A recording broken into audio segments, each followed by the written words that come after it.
कि बालक शंकर को एक महात्मा जी मिले।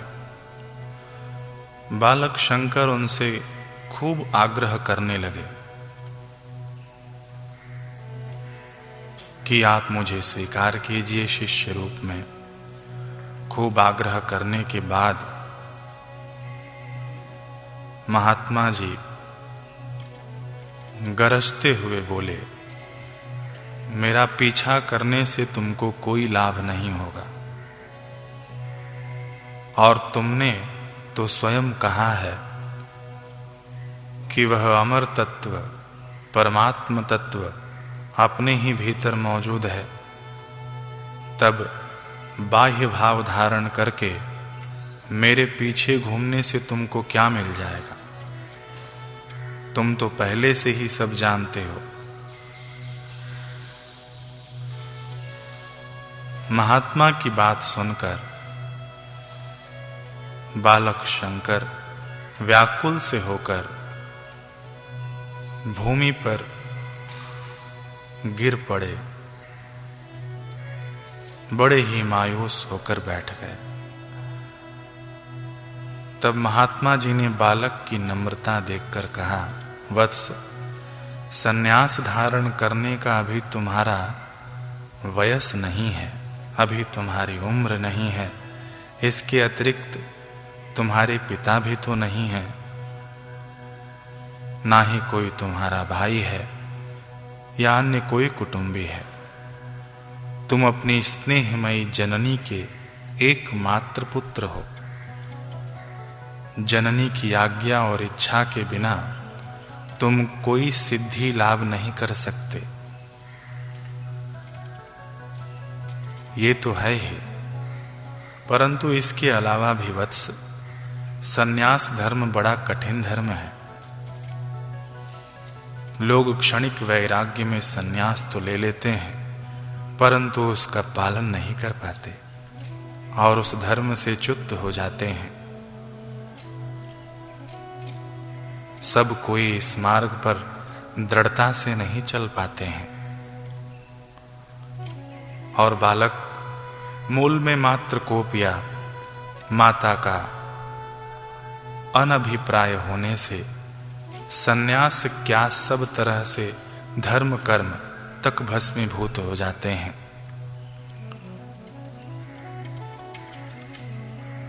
महात्मा जी शंकर को टटोल रहे हैं, क्योंकि महात्मा शंकर का भविष्य जानते हैं।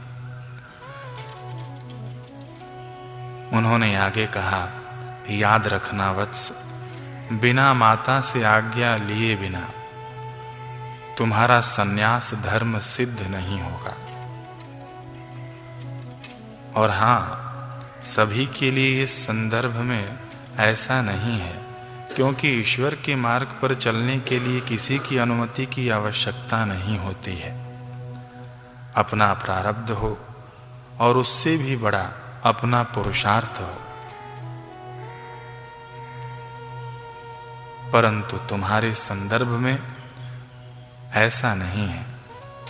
माता की आज्ञा लेकर ही तुम सन्यास धारण करना, और हां, उचित समय आने पर तुम्हें तुम्हारे गुरुदेव प्राप्त हो जाएंगे।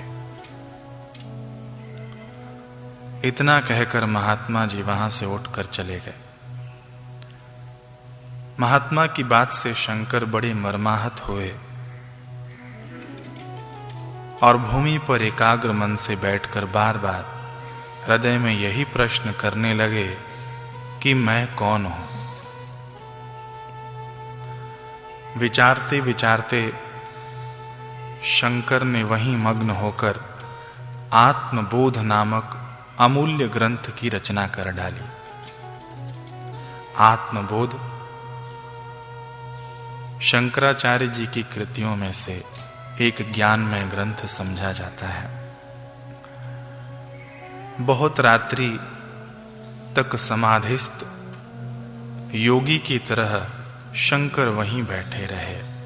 उधर उनकी स्नेहमयी जननी और आत्मीय गण अत्यंत अधीर और उत्कंठित होकर उनकी खोज करने लगे। अंत में गांव, गली और नदी तट पर कहीं पता न लगा तो उच्च ध्वनि से शंकर का नाम लेकर पुकारने लगे। बेटा शंकर कहाँ चले गए? कहाँ हो बेटा शंकर? गांव वाले और स्नेहमयी माता सभी खोज रहे हैं, किंतु बालक शंकर आत्मचिंतन में निमग्न हुए बैठे थे। उन्हें माता और आत्मीय गुणों की आवाज तक न सुनाई दी।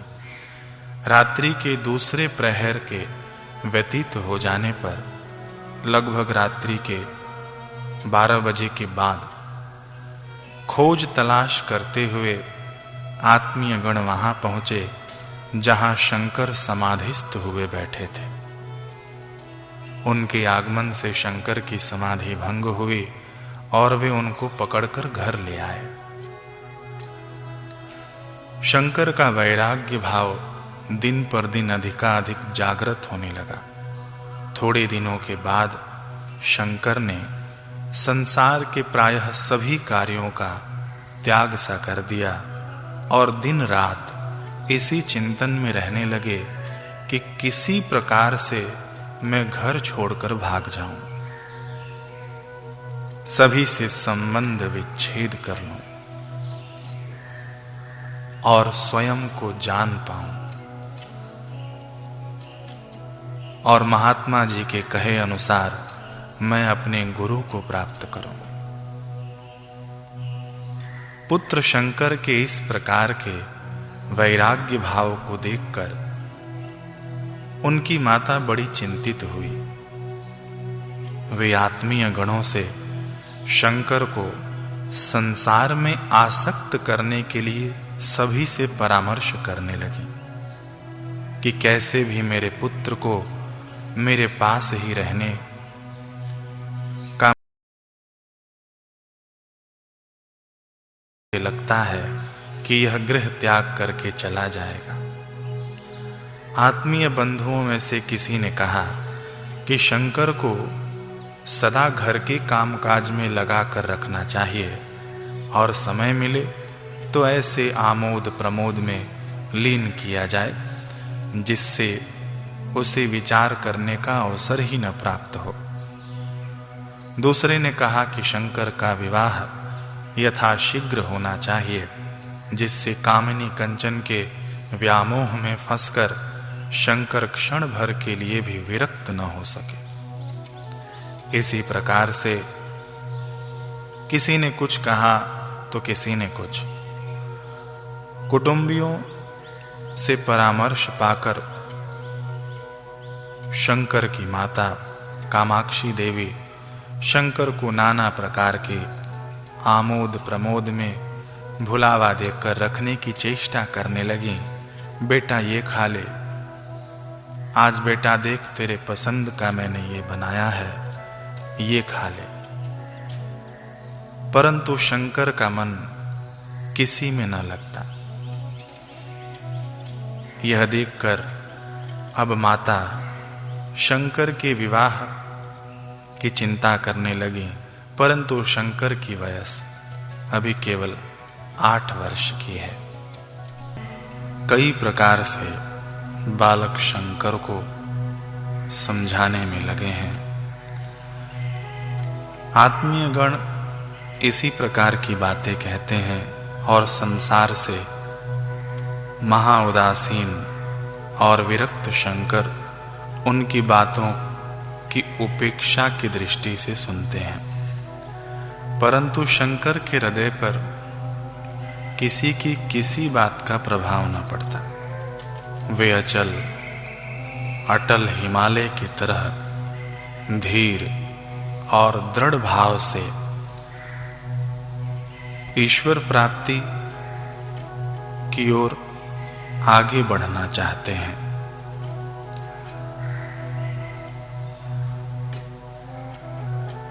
उसी समय की बात है, भारत में बौद्ध धर्म का बहुत प्रचार प्रसार था। पूरा गांव का गांव, राज्य का राज्य बौद्ध धर्म में दीक्षित हो जाता था। लोग घर द्वार छोड़कर बौद्ध धर्म के भिक्षुक बन जाते थे। ये सब बातें भी माता कामाक्षी देवी को और अधिक चिंतित कर देती थी कि कहीं मेरा पुत्र भी न चला जाए, सन्यासी न बन जाए। इसी प्रकार से बहुत सा समय व्यतीत हो गया। महीने बीते, वर्ष बीते। शंकर बराबर यह सोचते रहे कि इस संसार बंधन से मैं कैसे मुक्त हो सकता हूं। उधर उनकी माता और आत्मीय गण यह चेष्टा करते रहे कि किसी तरह शंकर को किसी भी प्रकार से संसार बंधन में अवश्य शीघ्र आबद्ध किया जाए, जिससे वे फिर मुक्ति के लिए न तड़फड़ाएं। इसी समय एक घटना घटित हुई। शंकर और उनकी माता एक दिन गांव से दूर किसी रिश्तेदार के यहां गए। रिश्तेदार के यहां जाते समय नदी पार करनी पड़ती है। आते समय भी उनको नदी पार करनी थी। नदी में थोड़ा थोड़ा जल था, नाव की आवश्यकता नहीं थी, पैदल ही पार किया जा सकता था, इतना जल था। वे घुस गए, परंतु जब वे बीच में पहुंचे तो एकाएक पानी की बहुत अधिक बाढ़ आ गई। बाढ़ के कारण माता और पुत्र डूबने लगे।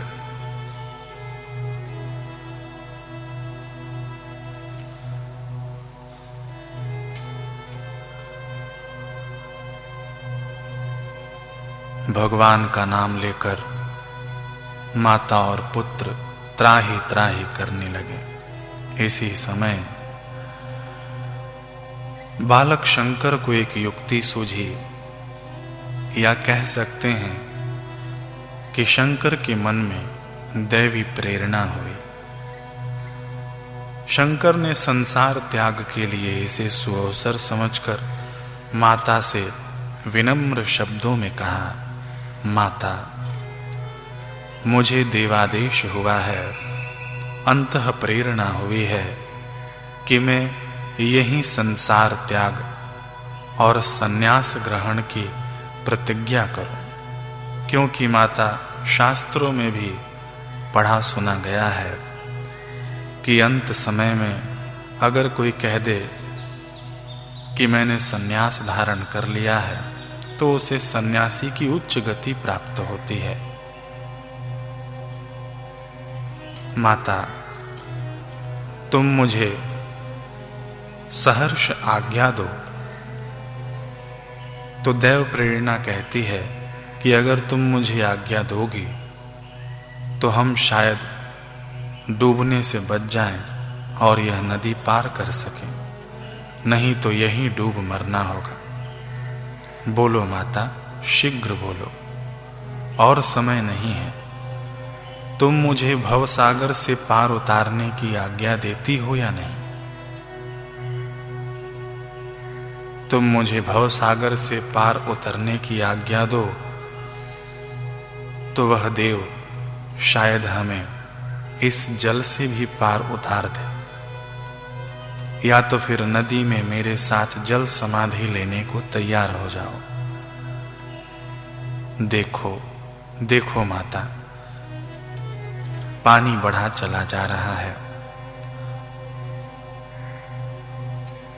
वास्तव में शंकर का कद छोटा था अपनी माता से, तो शंकर पहले डूबने लगे। सोचने विचारने का और समय नहीं है माता, क्षण भर में निर्णय करो, नहीं तो अभी हाल ही इस नदी में दोनों डूबते हैं। स्नेहमयी जननी एक तो वैसे ही पुत्र मोहित जल में डूबने लग रही थी, दूसरे शंकर द्वारा देवादेश को सुनकर क्षण भर के लिए अचेत सी हो गई। उसके लिए दोनों और विपदा ही थी। यदि पुत्र को संन्यास ग्रहण करने की अनुमति न प्रदान की जाए तो क्षण भर में दोनों को यहीं नदी में डूब मरना होगा। और दूसरी तरफ अनुमति प्रदान करने के बाद दैव संयोग से अगर हम दोनों बच गए तो मुझे पुत्र का वियोग सहन करना पड़ेगा। संसार त्याग की आज्ञा देना माता के लिए बड़ी ही मर्मांतक वेदना का कारण था। स्नेहमयी माता का एक ही तो पुत्र था।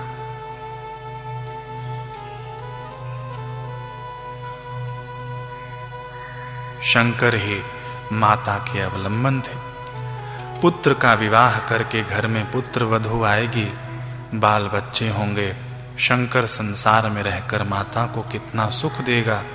बहुत सी आशाएं थी जो क्षण भर में दीप शिखा की भांति निर्वापित हो गई।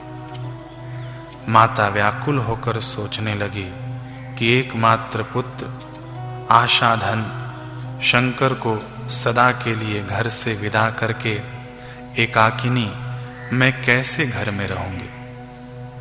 शंकर जननी व्याकुल और अधीर होकर बच्चों की तरह उच्च ध्वनि के साथ रोने लगी। उसका हृदय विदीर्ण हो रहा था। अंत में रोती हुई माता विपद भंजन भगवान को पुकारने लगी कि हे देव, हे भगवान, हमारी रक्षा करो। ना हमें जल समाधि लेनी है और ना मुझे पुत्र का वियोग सहन करना है। हे देव, मेरी रक्षा करो। माता जोर जोर से रोने लगी, विपद भंजन भगवान को पुकारने लगी कि हे देव, हमारी रक्षा कीजिए। परंतु उधर नदी का जल बराबर बढ़े जा रहा है। जल में अपने को और माता को आकंठ निमग्न देख शंकर और भी व्याकुल होकर कातर कंठ से बोले, माता, संन्यास ग्रहण करने देने में और विलंब मत करो। माता, मुझे बचा लो। यह दैव दुर्घटना घटित हो रही है और शायद भगवान की भी यही इच्छा है। भगवान की इच्छा के अनुसार अभी मुझे संन्यास ग्रहण करने की अनुमति प्रदान करो। मातेश्वरी, इस विपद से बचने का अब कोई उपाय और नहीं है। यदि तुमने और थोड़ा सा विलंब किया तो सर्वनाश अवश्यंभावी है। शीघ्र अनुमति प्रदान करो माता, नहीं तो डूबने में अब और देरी नहीं है। शंकर की बात सुनकर स्नेहमयी जननी हतबुद्धि और स्तंभित होकर और भी मूर्छित सी हो गई। माता का कुछ भी उत्तर न सुनकर और नदी प्रवाह को और भी जोर से बढ़ते देखकर शंकर फिर बोले, मां, अब क्षण भर की देरी करने से भी काम नहीं चलेगा। यदि मेरे प्राणों का और जरा भी मोह है तो मुझे शीघ्र संन्यास ग्रहण करने की अनुमति प्रदान करो।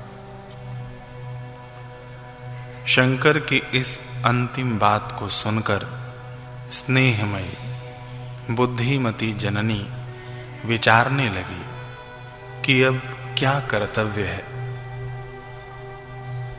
दोनों ओर महाविपद, घोर संकट उपस्थित है। यदि पुत्र को संन्यास ग्रहण करने की आज्ञा न दूं तो क्षण भर में दोनों माता पुत्र जल में डूबते हैं, और यदि उसे संसार त्याग और संन्यास की आज्ञा देती हूँ तो मैं फिर संसार में किसके आश्रय में रहूंगी। इसी समय शंकर जलमग्न होने लगे, उनके मुख में जल भरने लगा।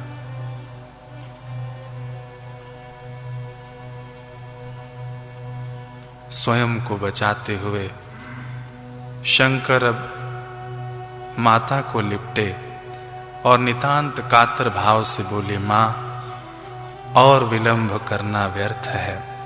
मुझे या तो सन्यास धर्म ग्रहण करने की अनुमति दो, और नहीं तो मेरा अंतिम प्रणाम स्वीकार करो। अब मैं चला।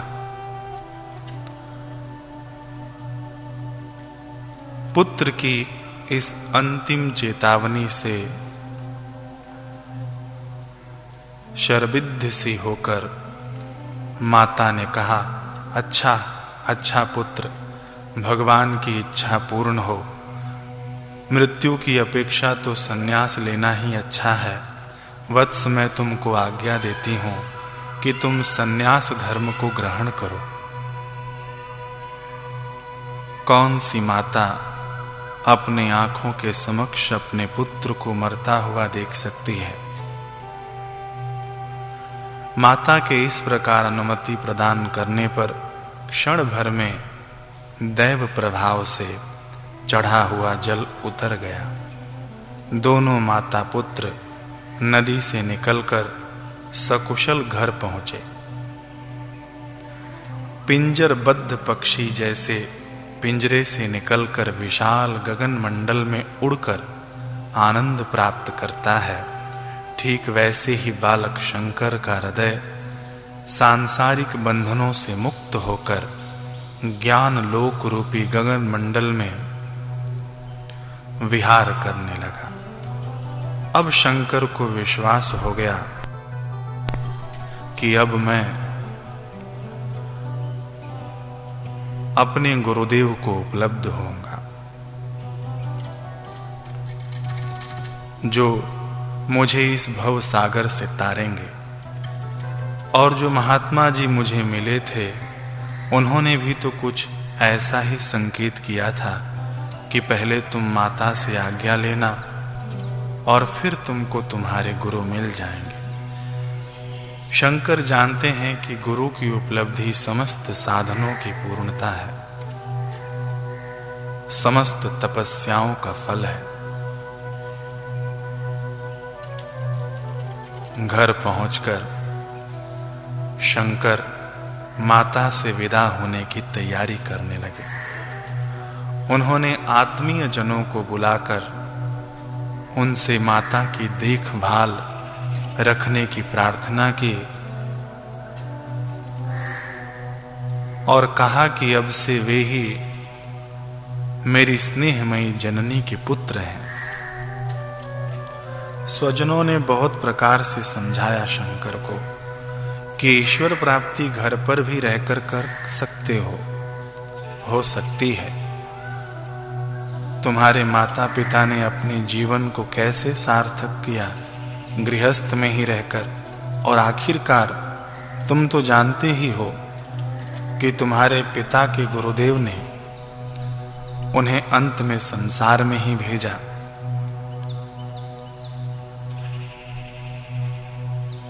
गृहस्थ धर्म सबसे बड़ा धर्म है। तुम भी इनका ही अनुसरण करो और यहीं रहकर माता का ख्याल रखो और अपनी उपासना भी चालू रखो। स्वजन शंकर को बहुत प्रकार से समझाने का प्रयास कर रहे हैं, परंतु शंकर का दृढ़ निश्चय है कि मुझे मेरे गुरुदेव को उपलब्ध होना है और इस मार्ग में अग्रसर होना है। शंकर उनके कटाक्षों को, उनके सीखों को शास्त्रीय जवाब से ऐसे काट देते कि उनका मुख ही बंद हो जाता। शंकर ने सबसे प्रार्थना की कि मेरे जाने के बाद मेरी माता का वे ख्याल रखें। बहुत अनुनय विनय करने पर आत्मीय जन सम्मत हो गए। तब शंकर निश्चिंत हुए और गृह त्याग करने के निश्चय से वे प्रतिबद्ध होकर दृढ़ हुए। किंतु शंकर जननी पुत्र की विच्छेद भावना से नितांत विह्वल हो उठी। विक्षिप्त की भांति उद्भ्रांत होकर केवल विलाप करने लगी, जोर जोर से विलाप करने लगी। विक्षिप्तों की भांति उद्भ्रांत होकर माता अपने आस पड़ोस के घरों में जाती, सबसे प्रार्थना करती कि शंकर को समझाओ, उसको रोक लो, उसके सिवाय इस संसार में मेरा और कौन शेष है।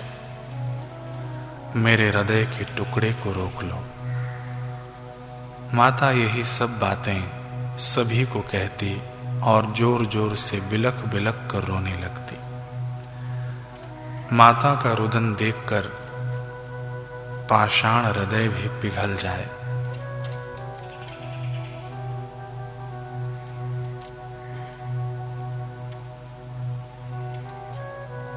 स्नेहमय परम मातृभक्त पुत्र का प्रशांत हृदय भी जननी की करुण क्रंदन को सुनकर विगलित हो उठा। माता के इस हृदय विदारक पीड़ा को देखकर पुत्र का हृदय कैसे नहीं पिघलता। आखिर बालक शंकर ने भी रोना शुरू कर दिया। अविरल अश्रुपात होने लगे। माता कातर कंठ से कहने लगी, वत्स, तुम गृह त्याग कर मुझे अकेले छोड़ के जा रहे हो। मैं अकेली कैसे जीवन यापन करूंगी। पुत्र, तुम गृह त्याग के विचार का परित्याग कर दो। मैं नियमित रूप से शिव जी की आराधना और भगवान नाम का स्मरण कर तुम्हारे दुख तापों को निवारण कर दूंगी।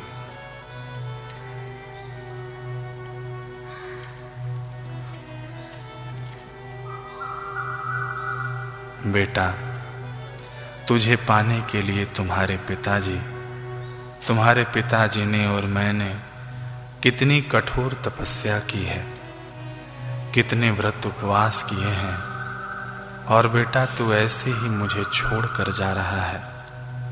पुत्र, क्या तेरा अपनी माता के लिए कोई भी कर्तव्य नहीं है? मेरे लाल, तू मेरे कलेजे का टुकड़ा है। बेटा, तू बस आंखों के सामने रह जा। बस मुझे उतना ही चाहिए और कुछ नहीं चाहिए। तुझे मैंने अपनी गोद में पाल पोस कर क्या इसी दिन के लिए बड़ा किया था कि तू मेरा त्याग कर चला जाए। माता ने पुत्र का मुख अपने दोनों हाथों में पकड़कर आगे कहना प्रारंभ किया कि पगले, अभी तो तेरी उम्र ही क्या है, थोड़ा मेरा भी तो मोह कर। मैं तेरी जननी हूं, मेरा तेरे सिवाय कौन आश्रय है बेटा। किसका अवलंबन कर शेष जीवन में व्यतीत करूंगी। माता की बात सुनकर शंकर कुछ देर के लिए मौन रहे। फिर भरे हुए कंठ से शंकर बोले, मां, मैं भी इस बात को सोचता हूं कि मेरे गृह त्याग करने पर तुम्हारी खोज खबर कौन लेगा। तुम आश्रयहीन होकर कैसे जीवन व्यतीत करोगे। इस बात को विचार कर स्वयं मेरा हृदय भी फटा जा रहा है। यह बात सत्य ही तो है कि मेरे संसार त्याग करने पर कौन तुमको सुखी करेगा। हाय मां, तुम्हारे इस पुत्र ने किस बुरे क्षण में तुम्हारे गर्भ से जन्म लिया था, जो सदा तुमको दुख ही देता रहा और एक दिन भी सुखी न कर सका। तुम्हारे गर्भ से मैंने यह मानव देह पाया है और तुम्हारे स्नेहमयी पालन पोषण से ही मैं इतना बड़ा हुआ हूं। और मां का स्थान तो स्वर्ग से भी बड़ा होता है। क्या करूं? माता, भाग्य विधान करने वाला वो भगवान ही है। संसार की सकल घटनाएं उसी के संकेतानुसार घटित होती हैं। मां, विधि का विधान समझ लो। ईश्वर की मर्जी समझ लो। तुम मुझे विदा कर दो। जरा विचार कर देखो, स्वयं भगवान ने मुझे इस बंधन में डाला है। हमने देवता के निकट प्रतिज्ञा में आबद्ध होकर उस महासंकट से उद्धार पाया है। इस समय हम यदि इस प्रतिज्ञा को भंग करें तो महाविपद उपस्थित होगी, इसमें जरा भी संदेह नहीं है। इसलिए दैवाज्ञा पालन के अतिरिक्त अब और कोई उपाय नहीं है। माता, मुझे विदा करने में अब और संकोच मत करो, क्योंकि देव प्रतिज्ञा में आबद्ध होकर हम उससे किसी प्रकार से भी मुक्त नहीं हो सकते। प्रतिज्ञा भंग करने की हमारी सारी चेष्टाएं व्यर्थ होंगी।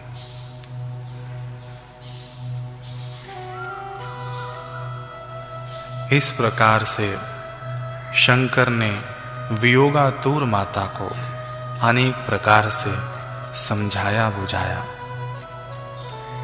माता मन में सोचती कि देवाधिदेव महादेव की आराधना कर मैं इस अमंगल को टाल सकूंगी और पुत्र सानंद घर में रहेगा। शंकर फिर समझाते हैं कि मां, अगर हमने प्रण को भंग किया और दैव योग से अभी मेरे प्राण छूट गए तो क्या तुमको यह विपद हृदयगम्य होगा? मां, मैं जानता हूं कि किसी भी जननी के लिए अत्यंत दुखद क्षण है कि वह अपने पुत्र को सदा के लिए विदा कर दे। परंतु माता, इस क्षण भंगुर शरीर में ही रहकर यदि हमने स्वयं को नहीं जाना, स्वयं की अनुभूति नहीं की, तो इस जीवन से आपकी कोख को मैंने कलंकित ही तो किया। शंकर के बार बार समझाने पर माता सोचने लगी कि सचमुच प्रतिज्ञा भंग करने से पुत्र का अनिष्ट होगा। वे सोचने लगी कि प्रतिज्ञा भंग होने से किसी तरह से महादेव को भी मैं प्रसन्न न कर सकूंगी। ऐसा विपरीत कार्य करने से सभी जब तक मेरे नष्ट हो जाएंगे। इसलिए कुछ भी हो, पुत्र का कुछ अनिष्ट हो, इससे उचित होगा कि पुत्र को विदा कर देना ही ठीक है। इस प्रकार से बहुत सोच विचार के बाद शंकर की माता ने रोते हुए पुत्र से कहा, वत्स शंकर, तुम संन्यास ग्रहण करने के लिए जाते हो, जाओ, किंतु जाने से पहले मुझसे एक प्रतिज्ञा करते हुए जाओ।